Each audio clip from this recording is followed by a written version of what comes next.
Kenapa Nabi khususkan 3 ini dan Nabi sebut sebagai pintu? Karena ketika seorang telah mampu melaksanakan 3 perkara ini, akan terbuka baginya kebaikan-kebaikan yang lainnya yang sangat banyak. 3 perkara tersebut Nabi wasiatkan kepada seorang sahabat yang bernama Mu'adz ibn Jabal radhiyallahu ta'ala anhu. Tentu kita semua mengenal sosok sahabat yang namanya Mu'adz ibn Jabal ini. Sahabat yang kata Nabi SAW, Mu'adz bin Jabal ini nanti pada hari kiamat akan berada di hadapan para ulama di Rabwah dengan jarak yang cukup jauh. Dia paling terdepan. Mu'adz bin Jabal yang kata Nabi SAW, a'lamun nasi bil halal wal haram. Orang yang paling tahu tentang halal dan haram, Mu'adz bin Jabal. Mu'adz bin Jabal yang kata Nabi SAW, khudil Quran min 4. Ambil Al-Quran dari 4 orang. Salah satunya min Mu'adz bin Jabal. Dari Mu'adz bin Jabal. Mu'adz bin Jabal yang Nabi SAW berikan kepercayaan untuk berangkat mendakwahi orang-orang Yaman sendirian. Karena beliau mengetahui kapasitas keilmuan yang dimiliki oleh sosok yang bernama Mu'adz bin Jabal radhiyallahu ta'ala anhu ini.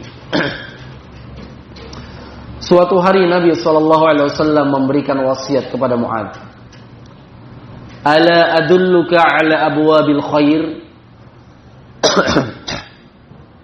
Wahai Mu'adz, apakah engkau mau aku tunjukkan dengan pintu-pintu kebaikan? Ini pertanyaan Nabi. Apakah engkau mau aku tunjukkan dengan pintu-pintu kebaikan? Tentu mau. Maka Rasulullah SAW menyebutkan 3 perkara.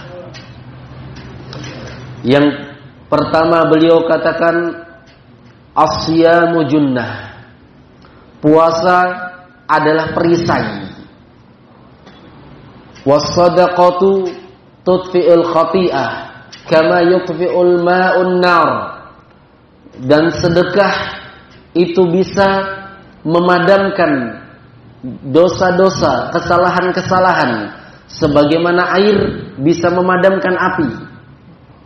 Yang ketiga, wassalatul rajuli fi jawfil lail. Salatnya seseorang di tengah malam. Tsumma tala, kemudian Nabi sallallahu alaihi wasallam membaca ayat tatajafa junubuhum 'anil madaji'i yad'una rabbahum khaufan wa tama'a wa mimma razaqnahum yunfiqun.